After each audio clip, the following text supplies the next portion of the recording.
안녕하세요. 오늘도 책을 이야기합니다. 무비시네 영화방 특집 방송. 저는 김 기사입니다. 네, 안녕하세요. 박 기사입니다. 네, 박 기사. 우리 지금 두 번째 오늘 책 녹음이에요. 예, 저희 왜 영화를 안 하고 책만 하냐 생각하시는 분들도 계실 거예요. 왜 그럴까요? 네, 영화를 최근에 보지를 못하고 있어요. 마지막으로 본 영화 뭡니까? 제가 마지막에 본 영화가 진짜 뭘까요? 저 요즘에 한 달 반, 거의 2달 동안 제가 영화를 안 봤던 것 같거든요. 네.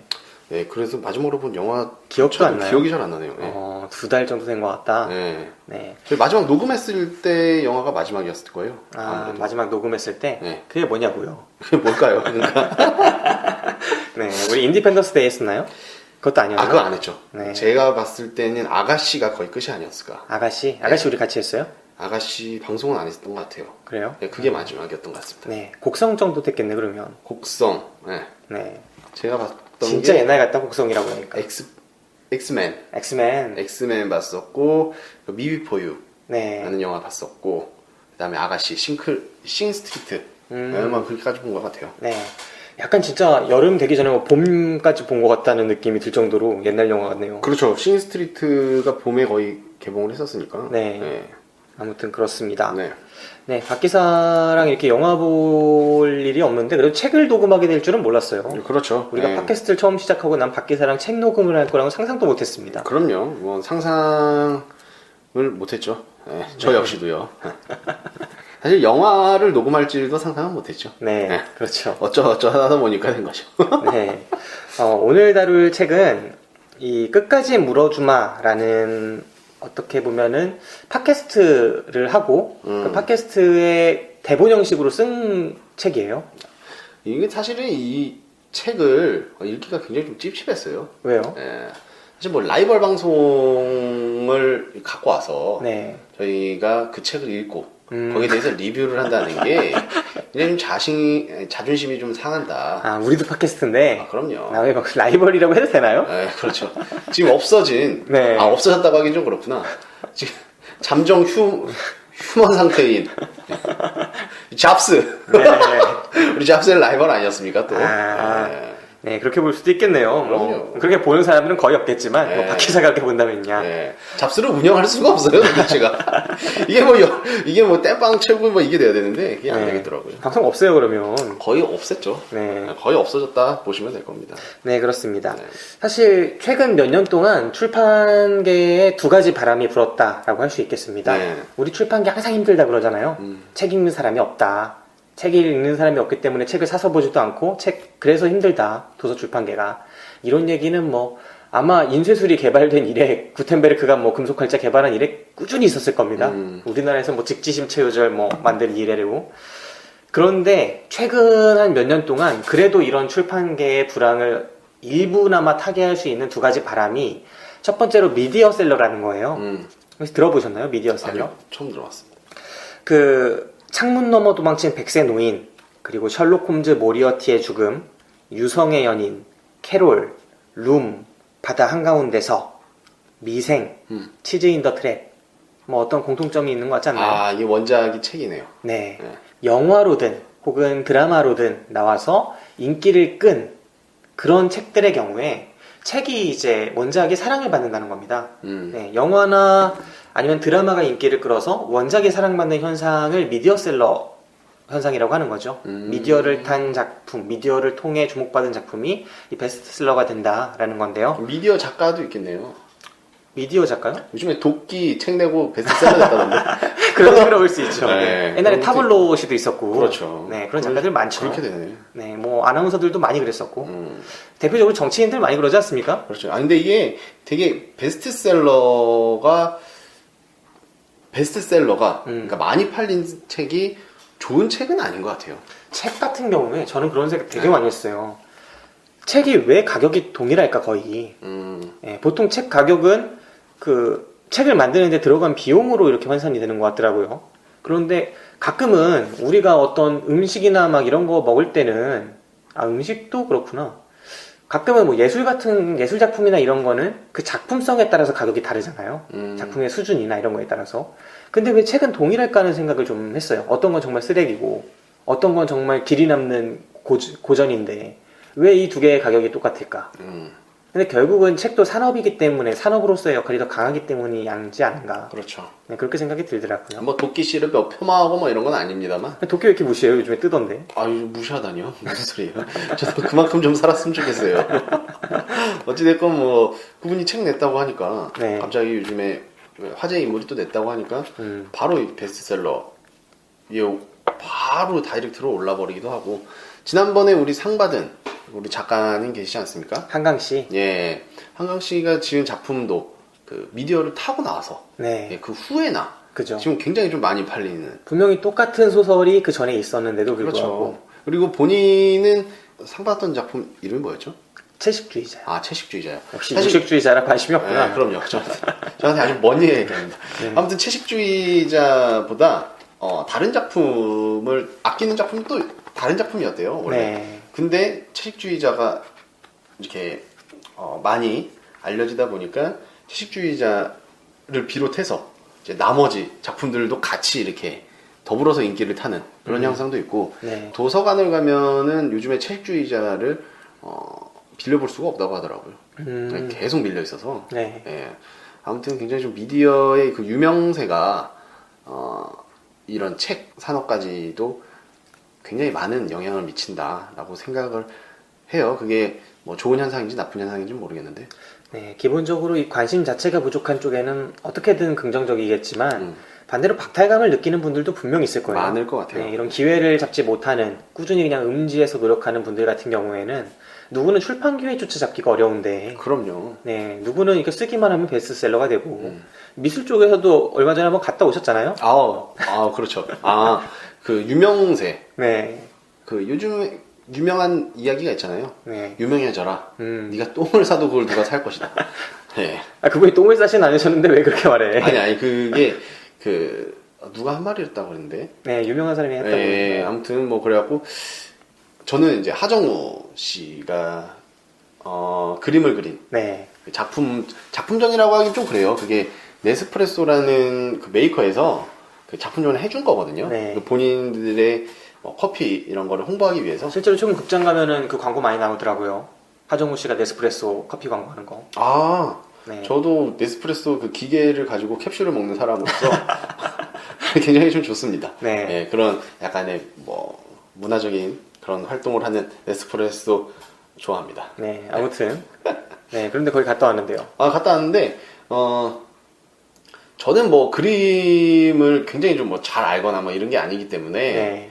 뭐 잘 모르겠는데 진짜 직업화 분들은 좀 박탈감을 많이 느꼈다고 하더라고요. 그럴 수 있죠. 가격 매겨진 게 거의 그 화가로 치면 특A급 작가가 그린 가격 그 비율이라고 하니까 굉장히 좀 박탈감 좀 많이 느꼈을 것 같아요. 뭐 조영남 씨도 뭐 그런 걸로 시끌시끌하지 않았습니까, 사실. 근데 또 이게 애매한 게 그런 분들이 작품 사놓고는 이제 작가한테 좋은 걸 기대하진 않아요.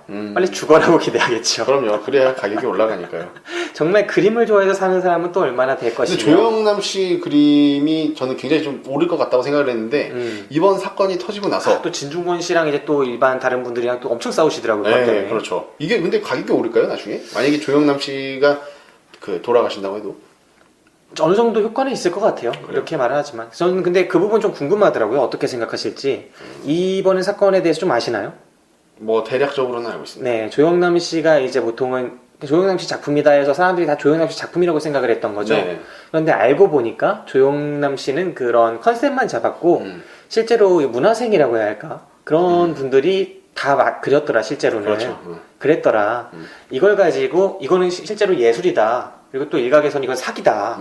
왜냐면 사는 사람들은 상품으로서 조영남이 그렸다고 생각을 하고 산 건데 그렇죠. 사실은 조영남이 아니라 문화생들 비슷한 사람들이 그렸다. 이것은 사기다. 라고 주장하는 사람이 있고 진중권 씨 같은 경우에는 아니다. 이거 몰랐냐. 옛날에 그 레오나르도 다빈치나 뭐 그런 유명했던 르네상스 시기 화가들도 다 제자들이 그렸다. 원래 예술은 작가가 이렇게 컨셉만 잡아줘도 그 작품의 그런 독립성이나 이런 것들이 유지되는 거다. 몰랐냐. 이런 얘기를 하는 거죠. 어느 쪽이 맞다고 생각해요? 저는 전자가 맞다고 생각합니다. 직접 자기가 해야 된다? 그러니까 어느 정도는 해야죠. 뭐 색감이라던가 네. 뭐 이런 거는 정해줬겠죠, 사실. 네. 하지만 이거 스케치까지는 해야 되는 거 아닙니까? 스케치랑 이제 가장 가벼운 색감 까지는 본인이 해야 되는 거죠. 최소한 김성모 정도는 해라. 네, 그 정도는 해야죠. 그래야 본인의 작품이라고 할 수 있고 본인이 그렸다고 할 수 있는 거죠. 그러니까 이게 되게 웃긴 게 예술이라고 하면은 보통 꼽히는 게 영화도 있고 소설도 있고 하잖아요. 근데 만약에 우리가 소설책을 쓸 때 작가가 이렇게 입으로 불러주고 크게만 이렇게 돼서 주인공이 이렇게 돼가지고 이렇게 될 거야. 자 이제 써. 라고 해서 문화생이 죽어라 써서 그걸 출판을 할 경우에 이게 스승의 거냐 문화생의 거냐 애매하잖아요. 이 이야기가 제가 그 몇 달 전에 일큐파사라는 책을 봤어요. 네. 거기에 이거랑 거의 비슷한 주제거든요. 그 글을 모르는 네. 고등학생 정도 되는 여자아이가 네. 이야기를 해주면 그거를 다른 사람이 치는 거죠. 네. 그리고 다듬어지지 않는 문장이나 이런 거를 정말 연습생 비슷한 소설가 연습생 같은 애가 그거를 문장을 또 한 번 다시 리마인딩합니다. 네. 리마인딩합니다. 그래갖고 이게 이 여자의 작품인 것인가 아니면은 근데 이 여자의 작품을 하고 나오죠. 그래서 이 여자애는 막 신인상도 받고 네. 막 그러는데 그러니까 이야기를 한 여자가요. 근데 굉장히 좀 창피한 거라고 해갖고 이게 알려지면은 우린 다 끝난다라는 생각으로 다 쉬쉬합니다. 네. 왜 그렇겠어요? 이게 잘못된 거거든요. 이 작가가 해야죠. 자기가 적어도. 지금 박지성 디스하는 거예요? 축구계 영웅인 박지성 디스하는 것 같은데 지금. 왜 박지성이야? 박지성 자서전을 2권이나 썼는데. 아 그래? 그 누구야? 그 기자 중에 두 번째 책은 그 사람이 거의 써줬잖아요. 기자 중에 옛날에 쓰기만 하면은 기레기라고 까였던 되게 유명한 축구 기자 누구지? 최 기자님. 이름이 갑자기 기억이 최 기자님 아니에요? 최 기자님. 기억이 안 나네. 하여간 이 축구 팬들은 웬만하면 아실 거예요. 예, 그분이 이제 써주신 걸로 아는데 아무튼 자서전 같은 경우에도 되게 심하죠. 대필 같은 것들이. 아 그렇죠. 네. 자서전 심하죠. 그리고 뭐 영화 같은 경우에도 누가 이제 콘셉트만 불러주고 이런 식으로 방향만 딱 불러주고 이런 식으로 찍으면 돼라고 해서 어떤 사람이 실제로 통솔을 다 하면서 실질적인 감독 역할을 하면서 찍었다. 근데 좀 다른 게 작품이 누구 거냐? 자서전이나 뭐 아까 박지성 선수를 이야기하기에 그 책을 냈다고 해서 그 사람들 보고 작가라고 하진 않잖아요. 작가라고 저자라고 해요, 근데. 근데 작가라는 칭호를 붙이진 않죠. 그렇죠. 네. 그런데 조영남 씨 같은 경우에는 작가 거의 같은 작가, 거의 화가 뭐 이런 식으로까지 불렸거든요. 네. 근데 이거를 뭐 무슨 관행이다. 뭐 이래갖고 원래 했던 거다. 저는 이건 사실은 예술적으로는 작가라는 호칭을 붙이기에는 너무 관대한 게 아닌가라는 생각을 합니다. 네. 이게 사실 층위가 되게 복잡한 문제인 것 같아요. 앞에 말씀드린 이 여러 가지 사례가 전부 동일하지가 않아요.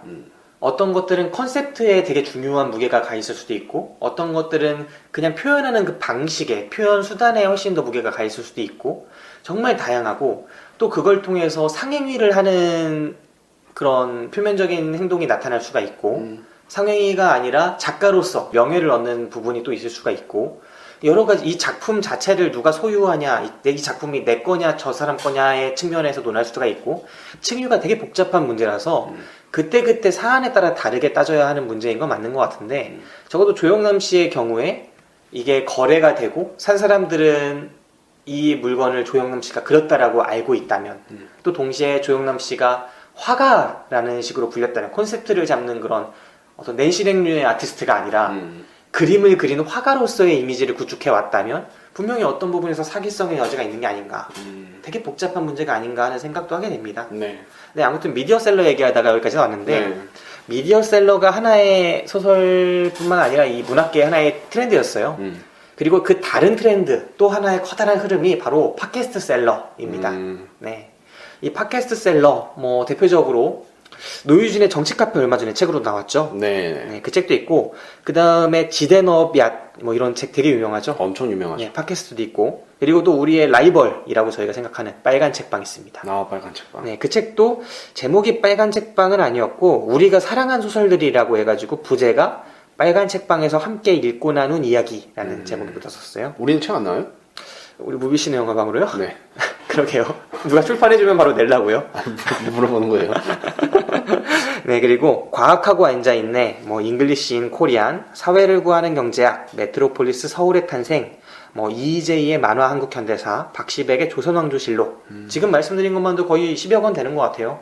이렇게 많은 책들이 있습니다. 그리고 우리가 오늘 다룰 책, 이 팟캐스트셀러 중에 한 권인 끝까지 물어주마가 되겠습니다. 요즘에 팟캐스트 시장을 보면은 네. 뭐 저 개인적으로는 근 한 달간 팟캐스트 방송을 잘 못 들었습니다. 도대체 요즘 뭐 하고 사는 거예요? 영화도 못 보고 팟캐스트도 못 듣고. 보필해야죠. 와이프 보필해야죠. 보필하는 옆에 가만히 있는 거예요, 그냥? 그럼요. 보필해야 되고 그리고 약간 5월 중순, 6월 달부터 제가 집안에 좀 일들이 좀 여러 가지가 좀 겹쳤어요. 막 좋은 일도 있었는데 좀 안 좋은 일도 겹치고 막 이러다 보니까 정말 정신이 없었죠. 네. 정말 정신이 없었고 그리고 이제 어깨가 무거워졌는데 네. 뭐라고 할까요? 일적으로도 좀 힘듭니다. 아니, 아까부터 만나자마자 뭐 일로 힘들다 그러더니 네. 왜 그래요? 힘듭니다. 힘들다 보니까 눈물 날라 그러네. 힘들다 보니까 아니, 지금 몇 번이나 그러네. 지금 개인적으로는 영화관 가는 거를 굉장히 좀 좋아하지 않았습니까? 네. 몇 년간이라도. 근데 영화관 자체도 못 갔던 것 같아요. 뭐 여유가 없어서 그러는지 몰라도 어찌됐건 여유가 좀 생길 때는 말도 안 되는 책 뭐 이런 거 좀 읽기도 하고 아니면은 정말 멍 때리던가 네. 사색을 즐긴다던가 아니면은 지난 방송에서 제가 한번 말씀을 드렸었는데 멍 때리면서 이제 사람 지나다니는 거 보는 거죠. 각자 존재가 있는 사람들을 보면서 이 약간 우울증 증세냐? 지금 나도 갑자기 무서워지려고 그래요. 왜 그래요? 그래? 아무튼 약간 좀 그랬어요. 그래갖고 물론 좋은 일도 있었고 막 그랬지만 네. 근 한 달, 한 두 달은 굉장히 좀 심적으로 찹찹했다. 제가 박 기사를 한 달 넘게 못 본 것 같거든요. 네, 그 정도 못 본 것 같은데. 그렇죠. 예. 이 기간 동안 박 기사의 그 아우라가 좀 바뀌었어요. 이 사람마다 이 아우라의 색이 있다면 좀 안 좋은 쪽으로 바뀌어가지 않았나? 아니, 집안엔 좋은 일이 있는데 왜 그래요? 그렇죠. 근데 안 좋은 일도 막 겹친 게 막 합치면은 마이너스 내보니까. 아니죠. 그래도 마이너스가 되면 안 되죠. 그죠. 좋은 일이 훨씬 큰데 이 아우라는 마이너스 색깔이야. 가장 중요한 생명이 왔으니까 그거는 굉장히 감사할 일인데 아까 전에 이 생명소리, 심장소리를 들려주더라고요. 2cm밖에 안 되는 애 심장소리를 3cm. 3cm요? 네. 1cm나 컸네. 네, 3cm요. 50% 성장률이네. 네, 지금 한 3개월이니까 조만간 나옵니다. 내년 초 되면 나오는데 굉장히 좀 기대가 되기도 하고요. 그러는 과중에 좀 이제 현실로 그거는 약간 환타지 같아요. 약간 아기가 아직 3cm다 보니까 아직 환타지 같은데 닥치는 이 현실적인 게 좀 세다 보니까 약간 좀 지침감이 없지 않아 있어서 제가 한 달 정도 동안 팟캐스트 방송도 제대로 잘 못 들었어요. 다른 방송도 그렇고 물론 저희 방송도 그렇고 우리 방송 원래 안 듣잖아요. 듣죠. 듣는데 어디서 사기치려고 그래. 저희 방송도 잘 못 들었어요. 못 듣다 보니까 엊그저께 저번 주였죠. 저번 주부터 이제 김 기자랑 녹음을 스케줄을 이렇게 계속 맞춰가고 있었는데 그렇게 이제 팟캐스트를 한번 검색을 해보니까 이건 유명인들이 장난 아니게 등장하는 거예요. 그죠. 이제는 진짜. 그러니까 이제 거의 일반인 저희 같은 일반인들은 쓸 곳을 거의 잃어버린 듯한 그런 느낌을 많이 받았어요. 처음에는 이 팟캐스트가 대한 매체라고 해가지고 일반인들의 그런 1인 미디어 방송? 그렇죠. 이런 느낌으로 우리는 시작을 했는데 앞에 그 미디어셀러 설명한 드린 것처럼 이 팟캐스트 분야에서도 정말 어디서 다른 거를 입지를 가지신 분들이 갖고 와가지고 하는 거죠. 진짜 장난 아니더라고요. 그리고 TV에서 요즘에도 KBS 같은 데서는 책 방송 이런 거 하더라고요. 거기에 등장했던 분들도 갑자기 책 팟캐스트를 시작을 하고, 그리고 국문학과 교수도 갑자기 팟캐스트 해갖고 그런 걸 하기도 하고 그러다 보니까 맨 처음에 저희가 시작했을 때 그런 순수한 사람들이 많이 없어지고 있다라는 생각을 좀 많이 받았습니다. 우리가 진짜 처음 시작했을 때는 주변을 둘러보면 다 우리 같은 사람들 많았잖아요. 정말 많이 달라진 것 같아요. 순위가 항상 살아있었죠, 저희가. 저희도 순위 상당히 높았고. 항상 살아있었죠. 한 400이 계속 왔다 갔다 거리고 계속해서 좋았는데 어느 순간부터 이런 분들이 계속해서 껴들다 보니까 굉장히 좀 일반인들이 팟캐스트를 하기가 진입장벽하기가 좀 힘들겠구나. 그래도 무비시네 영화방이나 이런 거는 계속해서 해온 게 있기 때문에 네. 명맥을 유지하고 있는 건데 웃기고 있네. 야, 니네 잡스도 지금 잘 버티다가 네가 안 해서 망하는 거잖아요. 네, 잡스는 이게 내가 요즘 잡스 청취자들은 열성이야. 무비시네 영화방 같은 경우에는 이게 땜빵이 나면은 네. 땜빵을 쳐줄 구멍들이 많습니다. 그죠. 네, 이게 장점인데 잡스 같은 경우에는 독고다이로 끌고 가던가 아니면 김 기자한테 부탁을 해야 되는데 김 기자도 바쁘거든요. 네. 네, 그러다 보니까 이게 한 땜빵을 치면 한 두세 곳 정도의 땜빵을 칠 수 있는 그런 게 있어야 되는데 그게 없다 보니까 이게 쉽지가 않더라고요. 네, 거기다가 앞으로 장장 최소 7개월인데 또 애태어나면 더 바쁠 것 같아요. 네, 그래서 네. 그러니까 이제 잠정 은퇴가 아닌가. 잠정 중단이죠. 네. 무입시네 영화방은 해야죠. 네. 네, 가서 해야죠. 이것도 해야죠라고 말만 하고 제가 연락을 안 했더니 한 달 동안 연락을 안 해. 씹어 그냥. 아니 축구장에서 봐야지. 그냥 뭐 나라는 존재가 없는 거지. 아니 축구 아니 정해진 방송은 그래도 해줘야지. 아니 가끔 가다가 이제 네. 찾아요 계속 그 장애인석을 그러면 없어요 안 보여요. 아니 내가 장애인석에 앉아있을 것 같아. 너 맨날 거기 앉아 있잖아. 그쵸. 자, 와서 그러면은 뒤에서 이렇게 저는 서 있다가 경기 보고 이렇게 선수들이 인사하는 거 보고 이제 가는 경우가 많죠. 그러니까 내가 볼 때 이게 그런 얘기가 있었잖아요. 이 상암은 서쪽에 있고 잠실은 동쪽에 있어서 동쪽에 이제 일터나 직장이나 또 집이 있으신 분들은 야구 팬이 되고 또 서쪽에 있는 야구 팬은 이제 웬만하면 경기 직관 못 하고 또 반대로 서쪽은 축구장이 있으니까 동쪽에 사시는 분은 축구 좋아해도 이랜드 창설될 때까지 기다리고 그렇죠. 이런 게 있었다고 하는데 무슨 말인지 요즘 실감을 합니다. 제가 요즘 상암을 가면은 이미 경기 끝나 있고 막 그래요. 이게 진짜 요즘 우리나라 직장인들이 다 바쁘고 그렇구나. 그런 걸 실감합니다. 네, 뭐 아무튼 뭐 그러다 보니까 저희가 이게 마주칠 그게 줄어들다 보니까 팟캐스트 녹음도 좀 늦어지게 된 거죠. 네. 네. 아무튼 그러다 보니까 우리 팟캐스트가 되게 힘겨움을 느끼고 있는데 또 우리보다 더 빨리 더 작았던 팟캐스트들은 많이 없어졌어요. 진짜 없어졌어요. 진짜 멸종당해서. 네. 그런 팟캐스트가 이제 거의 없어요. 뭐 섹스 분야 빼고. 네, 그렇죠. 예전에 굉장히 좀 인기를 끌었던 뭐 방송, 네. 책 방송도 한 게 있었는데 네. 그 여성분이 진행하는 걸로 알고 있었는데 그래서 인기가 좀 많았거든요. 네. 그래갖고 2주에 한 번이었나? 그러니까 한 달에 2번 녹음하더라고요. 네. 2번 녹음하는데 일주일에 한 번씩 해서 4개로 나눠서 올라오던데 인기가 굉장히 많았어요. 그것도 그 뭐 거기 관련된 학과 사람들이 하는 거였는데 지쳤나 봐요.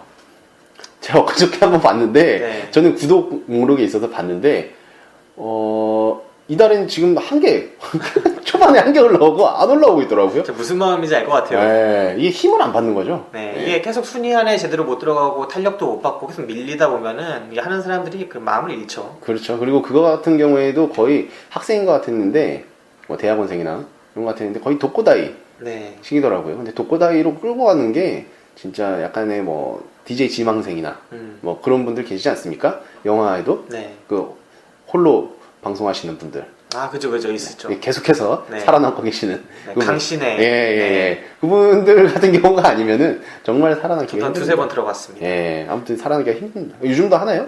저 요즘에는 안 받고 한 1년 전쯤에 들어본 것 같은데 지금도 있긴 있는 것 같더라고요. 네. 아무튼 이런 팟캐스트들의 가장 큰 안타까운 게 아예 노출이 안 된다는 건 것 같아요. 그렇죠. 예. 신규 유입자분들은 우리가 방송이 있는지도 모를 거예요. 네. 그래서 제 생각에는 방송이 잘 됐고 좀 의미 있는 얘기도 많이 했다. 다른 데서는 이런 이야기 안 했을 것 같다. 막 그런 얘기들을 한 방송이 있다 쳐도 우리 방송 자체를 듣는 분들이 이렇게 많지 않으시다 보니까 그냥 잊혀지는 것 같아요. 한 300명 듣고 끝나는 거죠. 네. 근데 다른 방송들은 막 몇천, 몇만, 몇십만 막 이렇게 듣는 방송들이 있다잖아요. 제가 되게 저저번 달에 잡스 녹음하면서 네. 거의 마지막으로 거의 녹음을 하고 이제 편집해서 올리면서 이건 그때까지는 괜찮았거든요.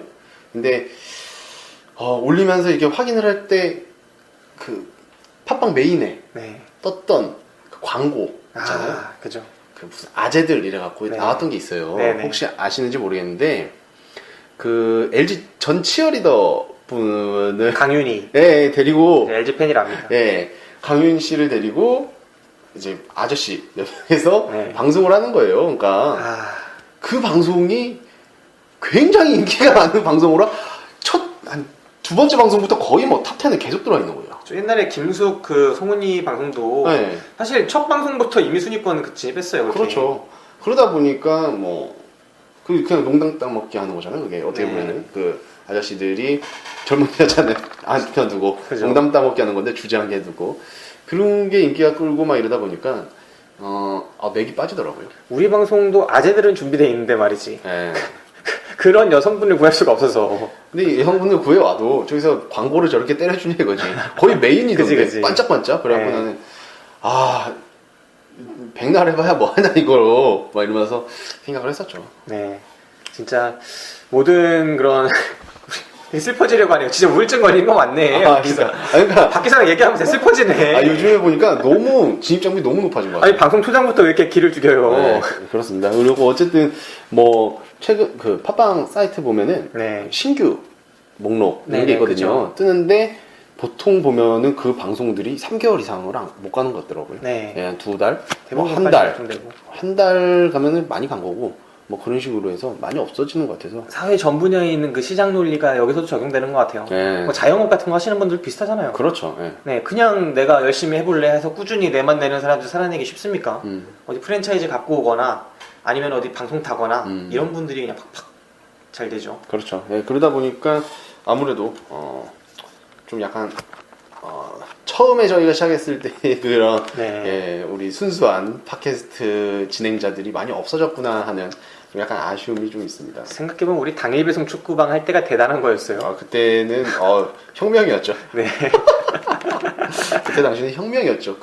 그 축구 기자들, 네. 각종 스포츠 기자들을 상대로 저희가 대결을 한 거 아니겠습니까? 그러니까요. 잘 버텼죠. 네, 잘 버텼어요. 그 당시에 있던 각 팀마다 또 있었잖아요. 네. 저 작은 시민구단까지 2부 리그까지 그 구단 팟캐스트가 있었는데 지금 또 다 멸종. 없어졌습니다. 네, 다 없어졌습니다. 그것도 또 이제 진짜 유명한 기자들이나 네. 네, 이런 또 나름대로 네임드라고 하시는 분들이 또 차지하고 계시죠. 우리도 빨리 어디서 네임드가 되고 나서 와서 시작을 해야 되겠어요. 저희는 이제 땜빵을 할 분들이 많아서 괜찮습니다. 네. 네, 그렇습니다. 네. 자, 이제 본격적인 책 이야기로 들어가야 되는데 네네네. 오늘 다룰 그 끝까지 물어주마 이 책은 어떤 팟캐스트 기반으로 하죠? 이거 팟캐스트 이름이 뭐예요? 그 정봉주 씨의 전국구. 전국구. 네. 네, 전국구에서 나왔던 뭐 에피소드를 어떻게 보면 묶은 거예요. 네. 우리 작가님, 정봉주님을 뭐 따로 소개하기가 좀 애매할 만큼 팟캐스트 좋아하시는 분들은, 웬만한 분들은 다 아실 거고, 네. 사업으로도 성공을 했었죠. 네, 그렇죠. 사업으로 영어 성공을 관련해서. 했었고, 이제, 선거하면서 쌍 한번 말아드시고, 네. 뭐, ROTC 출신으로 최초로 그 학생운동으로 네. 잡혀가시기도 했었고, 뭐, 아무튼 굉장히 좀 똑똑하신 분인데, 이제 국회의원 나갈 수 있는 것 같던데? 아, 이제 풀렸겠네요. 그죠? 네, 한방 갔다 오고 한동안 선거권 박탈되는데 풀렸을 겁니다. 아마. 아무튼 뭐 노무현 대통령 그 탄핵 때 그 당선이 되면서 뭐 탄핵돌이, 탄돌이 뭐 이런 별명도 가지셨던 정봉주 씨고 그분이 이제 방송하는 팟캐스트에서 다뤄진 뭐 에피소드를 묶어놓은 책입니다. 뭐 되게 간단합니다. 네, 같이 출연하신 분들이 뭐 최강욱 변호사, 이재화 변호사, 그 다음에 하어영 기자, 뭐 이런 식으로 해가지고 4명의 공동 진행자인데 네. 사실상 정봉주 씨가 원톱이에요. 그렇죠. 진행자니까요. 네, 진행자로서 원톱이고 주제에 대해서 가장 많이 의견을 또 피력하고 법률적인 자문이나 뭐 현장감 있는 부분을 보충해줄 기자나 이런 식의 분들이 있는 거죠. 이런 식의 구성은 그 낙검수 이후로 일반적인 팟캐스트 구성이 된 것 같아요. 그렇죠. 누군가 법률적인 자문 혹은 정치적인 뒷배경이 있는 정봉주 씨가 있고 법률적인 자문을 구할 수 있는 변호사 둘이 앉혀놓고 그 다음에 현장감을 더할 수 있는 기자 한 명 있고 해가지고 주제 하나를 가지고 와서 여러 가지 각도에서 분석을 해보는 이런 방송이 되겠고요. 이 정봉주의 전국구 같은 방송은 상당한 인기를 끌었다고 해요. 그 당시 팟캐스트 뭐 탑5 안에 들어가는. 지금도 인기를 끌죠. 지금도 뭐 순위 안에 있나요? 그럼요. 네, 그런 방송이라고 합니다. 저 같은 경우에는 그 낙검수도 안 들었고 전국구도 안 들었거든요. 저는 노유진 좀 들었고 네, 팟캐스트 그렇게 많이 듣는 편은 아닌데 시사통 좀 들었었고요. 그랬었는데 확실히 팟캐스트라는 매체 자체가 상당한 매력이 있는 것 같아요. 기존의 뉴스나 이런 거랑 완전히 형식을 달리하고 훨씬 심층적이잖아요. 그리고 그런 정제되어 있는 느낌이 아니라 뒷얘기나 뭐 이런 것들 그리고 표현도 가감없이 하고 훨씬 더 좀 내용을 깊이 알고 싶어 하시는 분들한테는 좋은 매체가 아닐까 하는 생각도 해봅니다. 저는 팟캐스트를 처음 이렇게 접했다고 할까요? 그게 낙곰수 때죠. 네. 낙곰수 때 저희 직장 상사가 있었어요. 네. 직장 상사가 계셨는데 저 지방 생활을 하다 보니까 일이 늦게 끝나면은 그 상사가 이제 저희 집에서 이제 주무시고 가셨거든요. 그러면은 항상 핸드폰에서 이어폰을 꽂고 주무세요. 항상 낙곰수 완전 강팬이셨거든요. 네. 그래갖고 저희가 막 놀리다시피 맨날 뭐 낙곰수 또 드냐고 막 그러면서 막 얘기를 했었는데 그때 처음 접했던 게 팟캐스트였던 것 같아요. 근데 그 당시에는 또 이제 안드로이드에서는 듣기가 힘들어서 아이폰 있는 분들만 거의 네. 뭐 듣다시피 했었거든요. 그래서 그 제 상사분은 인터넷에 다운받아갖고 그거를 핸드폰에 넣어서 이렇게 들었던 모습이 기억이 나는데 그때가 팟캐스트를 처음 접했던 게 아닌가라는 생각을 합니다. 근데 그 팟캐스트의 열풍을 물고 왔던 그 낙곰수 네. 그 멤버잖아요. 그쵸. 네, 그 멤버들이 이제 각자 찢어져서 이것도 솔직히 잘못된 거예요. 각자 찢어지니까 파이 다 넣어 먹어야 되잖아. 그러면 우리 같은 사람은 계속 뒤로 있어야 되고 또 어디서 유명해지면 또 찢어. 지대 널냐? 네. 걔도 또 찢어질 거야. 그러면 또 찢어지면 우리 계속 밀려야 돼. 이게 안 된다는 거야. 우리를 언제쯤 뜰 수 있을까요? 진짜 안 됩니다. 아무튼 뭐 그렇게 굉장히 큰 역할을 했었던 이제 멤버들이 나와서 각자의 팟캐스트를 또 진행을 하다 보니까 전국구도 굉장히 좀 유명세를 탔죠. 우리가 이렇게 한 명 한 명 이렇게 모아가면은 언제든 구독자가 언젠가는 많아져서 우리 방송도 알려지겠지 했는데 정말 하루에 한 명씩 모아져서 이채 1년 동안 400명 더 넘은 것 같아요. 아, 그래요? 네. 많이 모이셨네요. 진짜. 이런 식으로 가면 우리 죽을 때까지 몇 명이 모일지 알 수 없습니다. 예, 아유. 재밌네요. 네, 아무튼 이 정봉주의 전국구라는 팟캐스트를 기반으로 한 책이 되겠고요. 이 끝까지 물어주마 이 챕터가 주요 이슈 10가지, 그러니까 2년 동안 이 팟캐스트를 진행을 했는데 그 중에서 10가지 주제를 꼽은 거예요. 아니, 이분들은 돈을 받고 할까요? 어디에서 받아요? 뭐, 광고 같은 데서 조금 받겠죠. 광고도 받고 네. 이 게스트들도 게스트비를 챙겨주는 것 같더라고요. 정봉주 씨가요? 뭐 여기 그 기획하는 뭐 PD나 뭐 이런 게 또 따로 있잖아요. 아, 그래요? 네. 정봉주 씨가 주인이 아닌가? 주인이겠죠, 그래도. 네, 그러니까 자기가 나눠줄 거 아니에요. 네. 그래서 달라고요, 뭐? 뭐 달라고 하는 거나 뭐 그런 거. 우리 무비씨는 형아 줄 게 없어. 네, 아닙니다. 뭐 제가 뭐 그걸 바라고 했나요? 네. 아닙니다. 그렇습니다. 자, 10가지 주제라고 한다면은 역사교과서 국정화 문제 정말 뜨거운 이슈였죠. 네, 역사교과서 국정화 문제, 이 박근혜 정권의 어떻게 보면 화두라고 할 수 있을 것 같아요. 당선된 목적 자체가 역사교과서를 바꾸는 거에 있지 않나 그렇죠. 싶었을 만큼 네. 정말 초반에 국정 드라이브를 걸었던 역사교과서 국정화 문제가 있고요. 그 다음에 떨어질 줄 모르는 전세값 문제. 네, 이거는 뭐 박 기사가 약간 이해관계자일 그렇죠. 수가 있습니다. 네, 또 그럼요. 네, 집주인이 될 거기 때문에. 그 다음에 폭증하는 가계부채 네. 문제가 있었죠. 이거는 진짜 우리 사회의 모든 문제랑 다 연관이 있죠. 어떻게 보면 대기업들이 소득을 나눠주지 않는 뭐 낙수효과 문제랑도 연관이 있고, 앞에 그 떨어질 줄 모르는 전세값 문제랑도 연관이 있는 문제고, 네네네. 네, 그럼 가계부채 문제가 있고요. 그 다음 세월호 참사 진상규명, 이거는 뭐 잊을 수 없는 문제죠. 네. 그 다음에 쌍용자동차 대법원 판결, 음. 되게 상징적인 또 노동계의 문제일 수 있고요. 통합진보당 해산결정, 이건 정치계에서 빼놓을 수 없는 네. 진보에 아직까지 타격이 되고 있는 문제죠. 그 다음에 김영란법 문제, 이제 곧 결정이 나옵니다. 네. 이제 시행이 될 수도 있고요. 그 다음에 국정원 해킹 사건, 네. 믿기 어려운 일이죠. 이 시대에 벌어졌다는 그렇죠. 게. 네. 그리고 일본의 보통국가화, 그리고 그리스 경제 위기 같은 외교 문제 2개를 또 묶었습니다. 해서 10가지 문제인데, 이 10가지 문제, 크게 사회 문제에 관심 없으신 분들도 다 들어보셨던 문제일 거예요. 그렇죠. 제목 정도는 다 들어보셨을 거고, 네. 저 같은 경우에도 제가 관심이 가는 뭐 그런 문제에 대해서는 좀 이렇게 동감 가면서 재미나게 읽었는데, 관심이 없는 쪽, 그러니까 큰 카테고리는 알겠는데 세세하게 이게 다가오지가 않는 거는 사실 약간 기억에 많이 남지가 않았죠. 관심이 있었던 거 없었던 거 한번 꼽아주실래요? 관심이 있었던 거는 저 가계부채 세 번째 이야기. 음. 가계부채 이야기가 굉장히 좀 어떻게 보면은 그 전에 제가 김 기자님한테 구두로 네. 살짝 들었었는데 그걸 또 책으로 이렇게 읽다 보니까 아 생각보다 이게 내가 지금 살고 있는 세상보다 약간 좀 다른 세계가 있긴 있구나라는 생각을 좀 했었고요. 우리 얼마 전에 다뤘던 그 라스트 네, 그렇죠. 책 있잖아요. 네. 그런 세계가 펼쳐지고 있겠구나. 그렇죠. 네. 네. 진짜 약간 좀 다른 세계가 있구나라는 생각을 했었고 네. 그 다음에 좀 흥미가 갔던 거는 이제 첫 번째에서 이제 제 눈을 잡았죠. 국정화 문제. 네, 국정화 문제를 굉장히 좀 흥미 있게 봤었고, 네. 예, 그 다음에 그 해킹 문제. 그죠. 해킹 문제도 재미나게 읽은 것 같고요. 네. 좀 재미없게 거리감 느껴졌던. 거리감 느껴졌던 거는 우리 그리스 친구들. 그리스 친구들? 네, 그리스 친구들 약간 네. 약간 그랬었고 그 다음에 이제 쌍용차 사실 이거 관심을 가져야 되는데 네. 예, 쌍용차 부분이나 뭐 이런 거를 좀 약간 그랬던 것 같습니다. 대체로 많은 국민들이 그러실 것 같아요. 네. 네. 각자 이렇게 관심을 가진 문제가 있을 거고 조금은 거리가 있는 이슈들이 있을 거고 그럴 거라고 생각을 합니다.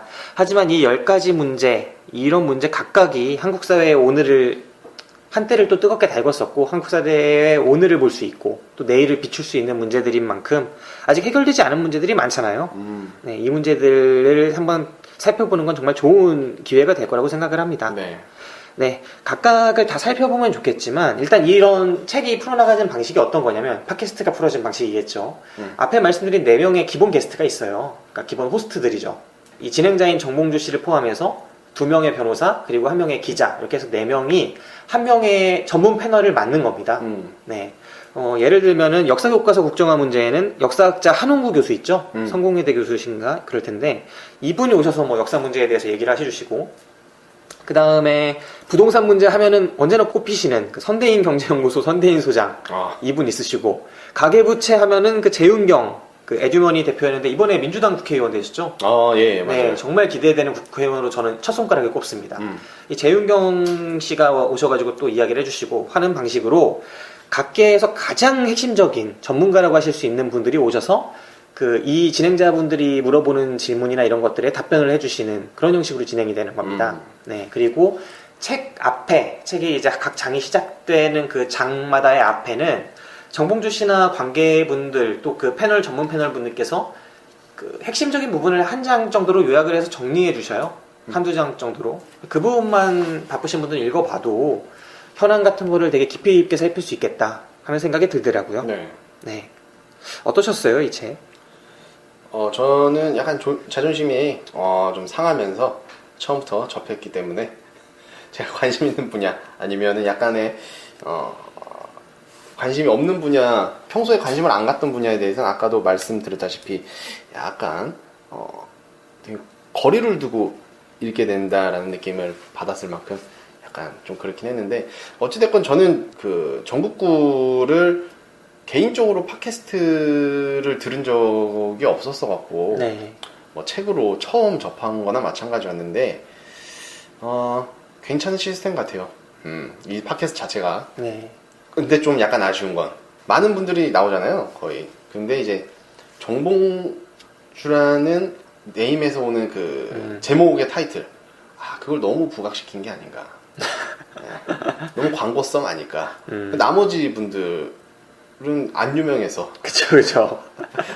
아니 실제로 안 유명하잖아. 아니 똑같이 이거 네. 있잖아요. 똑같이 이거를 다 방송을 이끌고 네. 가는 건데 이 광고 홍보를 위해서 이분의 이름을 앞세워서 하는구나. 그래서 좀 아쉽죠. 내 생각에는 우리도 이제 박기사가 유명해지면 나 박기사 팔라고요. 앞에다가. 그러면 안 돼요. 함께 나가야 됩니다. 네. 함께 나가야 돼요. 요즘 같은 시대에 진짜 이게 딱 광고 포인트가 있어야 하지 않나. 근데 정봉주 씨는 진짜 잘 먹히는 팟캐스트 시장에선 잘 먹히는 분이신 거죠. 그리고 아까도 제가 말씀드렸다시피 강윤희와 아재들이 뭡니까? 그 강윤희 씨는 하는 게 없는데. 잘 먹히니까. 네, 잘 먹히니까. 네. 이게 너무 별로예요. 우리 친구들 아무리 늦어도 잘 먹히는 사람 한 명을 못 구해서 지금 우리가 이렇게 한 명 누구에 뭐 이렇게 못 가는 거 아니에요. 안 돼요. 그러지 맙시다. 네, 그렇습니다. 저도 아까 그 말씀해 주신 것 중에 가계부채 문제가 제일 와닿았어요. 그렇죠. 네. 그 얘기나 좀 하죠. 가계부채. 네. 이야기나 좀. 가계부채 문제 진짜 심각하다는 얘기 많죠. 맨 처음에 저는 가계부채 문제를 언제 실감했냐면 신용불량자 막 TV에 있다, 나온다, 막 이런 얘기를 서서히 듣기 시작했잖아요. 드라마에서도 이제 소재로 나오기 시작하고. 그때도 저는 주변에서 본 적이 처음에 없었기 때문에 잘 몰랐어요. 네, 모르고 막 뉴스에서만 보다가 어느 순간 TV 광고에 대부업체들이 나오기 시작하더라고요. 네, 그렇죠. 네. 그리고 어느 순간 주식시장에 리드코프가 상장이 되고 이런 순간, 그리고 그들이 이제 버젓이 건물을 차리고 영업을 하는데 밑에 이제 신문지면에 광고도 하고, 근데 밑에 조그만 글씨로 뭐 이율이 40몇 프로 뭐 이거 법정 이율을 지키고 있습니다. 근데 이 이율이 40몇 프로가 말이 안 되잖아요. 그렇죠. 네. 그때 아 이거 장난 아니겠구나 이런 생각을 처음 했어요. 네. 그러면서 저는 가계부채를 처음 느끼기 시작했는데 아직도 실제로 주변에서 어떻게 무너져가는지를 가까이서 보지 못했지만 이런 책들을 통해서 간접적으로 접하는 단계죠. 네. 어떠세요? 이 가계부채 문제? 가계부채. 되게 먼 이야기라고만 생각을 했었는데, 네. 예전에 그 주변에서 보면은 지인들 몇 분들은 장가가 시집, 그러니까 결혼을 하기 위해서 처음에 이제 보통 빚을 지고 시작을 하는 걸 보는데, 네. 이게 어느 정도 이제 갖춰져야 되다 보니까 제 1금융이나 이런 데서 빌리는 게 한계가 있거든요. 그죠. 한계가 있다 보니까 이제 다른 쪽으로도 이제 손을 뻗치게 되더라고요. 근데 그걸 나중에는 또 돌려막기식으로 계속해서 막는 거를 제가 몇 번을 봤었는데, 제 생각보다 굉장히 좀 힘들어 보였어요. 예, 그게. 왜냐면은 일을 해서 돈을 벌어서 가지고 오면은 통장에서 바로 다 빠져나갑니다. 네. 싹. 몇 개월을 해도 계속 빠져나가는데 아직도 갚을 거는 엄청나게 많고, 예. 그게 어떻게 이게 사는데 재미가 있을까라는 생각이 들었었거든요. 저도 그때 사회생활을 하고 있었기 때문에 이게 모이는 재미가 없는데 어떻게 살까라는 생각을 했었는데, 그때 좀 가까이에서 접했던 첫 번째 경험이었던 것 같아요. 그게 결혼을 하기 위해서 네. 여기저기서 빌렸던 돈을 갚기 위한 그게 저는 처음 느꼈던 것 같습니다. 저는 이 가계부채 문제가 심각하다는 게 우리 사회에 특별한 사람들이 가계부채를 낸다. 집에 이제 가계부채라는 게 집에서 빚을 낸다는 거잖아요. 이게 빚을 내는 가구들이 생긴다. 이게 특별한 사례가 아니기 때문에 문제라고 생각해요. 제가 처음에 가계부채를 생각했을 때는 뭣도 모르던 나이에 생각했을 때는 정말 생활비도 없고 능력도 없고 정말 힘든 사람이 이제 돈을 빌려가지고 생활비로 쓰는구나 이런 걸 생각했어요. 근데 실제로 우리나라에서 대부분의 이제 평범한 가구에서 가계부채를 내는 방식이 뭐냐면 우리 삶의 전형적 이제 삶의 코스 같은 것들이 있는 거잖아요. 맨 처음에 아이를 낳고 아이가 자라서 학교를 가고 학교를 가서 이제 쭉 자라다가 대학교라는 큰 관문을 통과하고 대학교에서 또 자라다가 결혼을 하게 돼요. 그리고 독립을 하게 되죠. 독립을 하게 되고 그 중간에 전 단계에서 취업을 하거나 나중에 취업을 하거나 이런 게 들어가는데 이 과정에서 큰 관문을 거칠 때마다 큰 돈이 필요하게 되는 거예요. 목돈이. 그렇죠. 그런데 우리 지금 현재 한국 사회에 예금 비율이 엄청나게 줄어 있잖아요. 이제 과거에 IMF 이전에는 우리 사회가 되게 예금이 많았고 튼실한 사회였지만 IMF를 거치고 지금까지 오면서 살기가 점점 팍팍해지고 소득은 안 느는데 물가는 오르고 거기다 취업률이나 좋은 일자리들이 없어지다 보니까 계속 예금률은 줄어들었죠. 그런데 돈이 들어가는 거는 똑같거나 혹은 더 많아진 거예요. 그런데 또 대학 진학률은 높죠. 그러면 대학을 보내야 하니 학자금 대출을 받고 그 다음에 결혼을 해야 하니 주택을 사야 하기 때문에 그 대출을 또 받아서 주택을 사거나 뭐 이런 식으로 네, 그런 식으로 주택담보대출 해가지고 또 그 돈 메꾸고 뭐 이런 식으로 하는 큰 빚을 내는 경우가 많다는 거죠. 그걸 또 나라에서 장려하게 됐잖아요, 정책적으로. 그렇기 때문에 큰 빚이 많아지는데 그거를 갖고 있는 사람이 얼마나 되느냐를 살펴보면 크게 보면은 갖고 있는 사람이 별로 없다는 거예요. 그냥 이자만 내는 수준의 사람이 대부분이고 그 막 몇 억 단위 또 학자금 대출 몇 천만 원 단위를 겨우겨우 근근히 조금씩 갚아나가는 사람이 대부분인데 요즘 취업도 또 안 되잖아요. 그러니까 큰 빚을 갚지 못하는 사람들이 대부분이죠. 네. 이런 경우에 이게 이제 만약에 이렇게 그냥 빚을 많이 지고 있는데 많이 지고 있어도 내가 노동력이 괜찮고 안정된 직장에 순조롭게 또 취업이 되고 어찌어찌 가게 되면은 힘들지만 상관이 없어요. 근데 탈락하는 사람들이 생긴다는 거죠. 많습니다. 네, 상당히 많은 비율로 생긴다는 거죠. 일단 학자금 대출을 했는데 취업이 안 되는 경우, 그리고 주택담보대출을 받았는데 만약에 집값이 떨어진다거나 아니면은 내가 일자리를 잃는다거나 이렇게 되는 경우, 이런 경우에 문제가 발생한다는 거예요. 그럼 그렇게 문제가 되면은 이 채무가 바로 악성채무로 전환이 될 텐데, 내가 더 이상 이자를 감당하기조차 힘들어지는 순간이 오면 이게 악성채무가 되는데, 그 악성채무가 어떻게 처리가 되느냐, 그 방식에서 이제 문제가 퍼져나가는 거죠.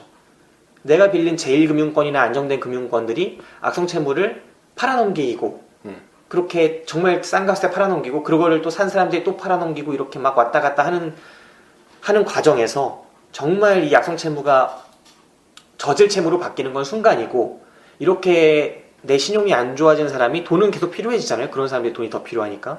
그런 사람들이 돈을 빌리기 위해서 정말 신용도가 낮은 금융권, 안정되지 제도권 밖의 금융권에 손을 벌리면서 몰락하게 된다. 네, 이게 지금 현재 우리 시스템이고, 또 이것들이 통계가 안 잡혀서 우리 사회가 부채 관리를 못하고 있다, 사실상. 이런 것들이 지금 이 장에서 제기하는 문제 제기들인 거죠. 네. 근데 이게 또 빚을 갚아야 되는 그 과정 자체가, 제 생각보다는 TV에서 나오는, 그렇게 막 닥달하는, 네. 그거보다는, 좀 다르다는 거를 책 보고 좀 알았거든요. 네. 좀 충격적이었던 거는, 충격적이라고 할 것도 없죠. 저는 사실 예전에 대략적으로 알고 있었는데, 채권자가 이제 집에 찾아가서 그 집에서 가장 중요한 걸, 가장 중요한 걸 망가뜨리는 거죠. 네. 망가뜨리다 보면은 그게 협박의 일환 중에 하나인데, 그게 굉장히 좀 잔인하다라는 느낌을 받았던 것 같아요. 그 내용을 보면서. 그죠. 예. 그 묘사가 딱 집에 이제 들어간다는 거 아니에요? 구독발로 막 그렇죠. 들어가가지고, 저기 뭐, 이 집에서 제일 이제 사람 없을 때 찾아서 들어간다는 거 아니에요? 그래가지고, 지금 이 집에서 제일 비싸 보이는 게 컴퓨터다 하면 컴퓨터를 박살내고, TV다 하면 TV를 깨버리고, 도자기면 도자기 박살내고, 아니면 하다못해 애완견이 있으면 애완견을 죽인다. 법적으로는 그것도 어쨌든 사물이니까. 뭐 이런 식으로 하면은 그 사람이 너무나 정신적인 공황 상태에 빠져서 결국 빚을 갚게 된다. 이런 식의 그런 상환을 받으려는 그런 움직임들이 있다는 건데, 정말 이거 불법적이고 되게 놀라운 일이죠. 그럼요. 근데 이 책에서 묘사하기로는 실제로 많이 그럴 것 같아요. 그렇게 당하는 사람은 자기가 빚을 지고 있기 때문에 죄인이라는 생각 때문에, 갚아야 한다는 생각 때문에 그거에 적극적으로 법적 대응을 못 한다는 거죠. 네. 누가 하겠어요? 상대 조직이고 막 이러면. 그럼요. 무서워서. 네. 그런 것들이 상당히 피부로 와닿더라고요.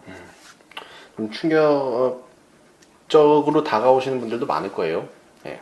그리고 보통은 우리가 어디에 빚을 지고 돈을 빌리게 되면은 거기서 끝나는 줄 아는데, 이제 그 금융권들끼리 서로 팔고 사고를 하는 과정이 있거든요. 근데 이거를 모르시는 분들도 꽤 많으시죠, 사실. 근데 이게 그렇게 팔리다 보면 이제 정말 동네 건달한테까지도 정말 싼 가격에 그게 채권이 팔리거든요. 그러면은 그 사람들은 이제 아까도 말씀을 하셨는데, 그 광고의 뭐 이자 40% 법적 한도를 지킵니다. 그게 아니에요. 동네 건달들한테까지 가면은 뭐 연이자 뭐 400, 뭐 우습게 올라가는 거거든요. 근데 이제 그 사람들이 이제 돈을 갚으라고 이제 쫓아다니는 거죠. 뭐 그런 과정들, 뭐 이런 거를 단계별로 조금 잘 설명을 해줬던 것 같아요. 네.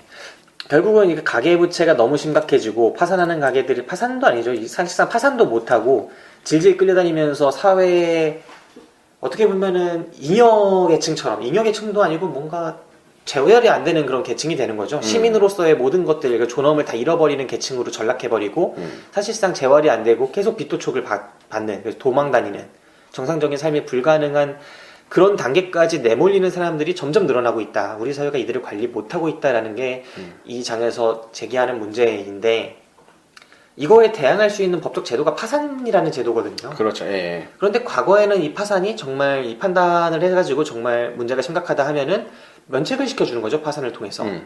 다시 살아갈 수 있도록, 사회의 일원으로 복귀할 수 있도록 해주는 건데, 이 파산제도를 도덕적 해이 문제로 파산자를 그렇게 살려주면 되냐, 빌린 놈이 갚아야지, 이렇게 용서해주다 보면은 우리 사회에 돈을 누가 갚겠냐, 도덕적인 해이 문제가 있으니까 파산제도를 되게 엄격하게 해야 한다라는 정책 하에서 이명박 정권부터 안 되게 했다는 거죠. 그런데 한편으로 이렇게 문제 제기를 하는 겁니다. 여기서는 재윤경 씨의 논제가 저는 되게 설득력이 있다고 생각해요. 빌린 사람만 도덕적인 해이가 있냐, 갚을 능력이 없으면서 빌려주고 그런 걸 따지지도 않고 막 빌려줘서 부실채권으로 만들어가지고 그냥 팔아버리는 그 금융권에 책임이 없느냐. 자기가 빌려줬으면 그 채권을 갖고 있어야지.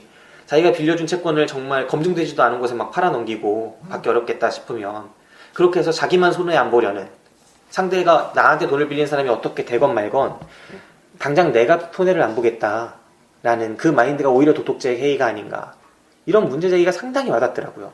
그래서 이런 제도 자체, 빚 같은 거를 계속 내게 해서 어떻게 보면 부동산을 띄우는 거잖아요.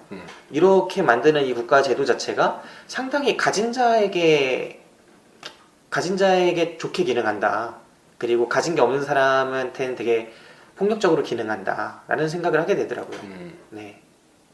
아무튼 그런 대목들이 되게 인상적이었습니다. 네. 네.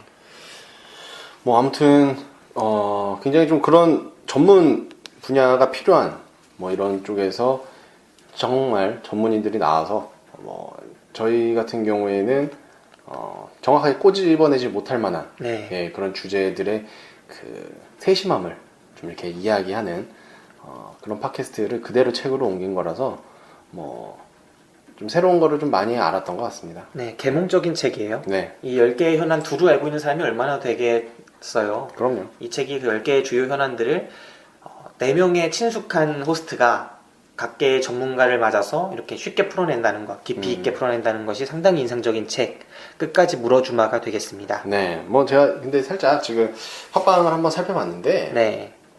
녹음 중에 살짝 살펴봤는데, 요즘에 또 그 어떤 분이냐, 그 누구 얘기하려고 그래요?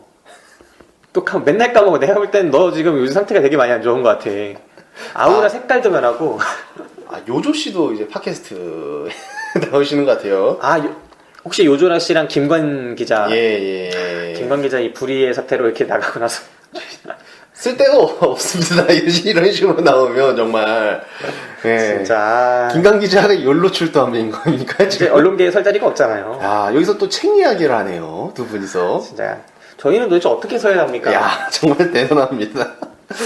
그리고 보통 예뻐지라고 할 수도 없고. 네, 보통 이거 추천 팟캐스트 같은 데를 한번 보면은, 요즘에 좀 인기 있는 팟캐스트로 보면은, 이제 무슨 꺼내 읽어요. 네. 라는 팟캐스트가 있는데, 20대 청춘, 무직 남녀, 4명이 함께하는 책 이야기, 뭐 이런 건데, 제가 전반적으로 살펴봤을 때, 여성의 목소리가 들어가야 무조건 순위 안에 있는구나. 라는 걸 느꼈습니다. 진짜 이 여성 게스트 구하기가 정말 힘들어요. 네. 특히 여성 중에 목소리가 이쁘고 또 각 사진을 또 해줘야 되나?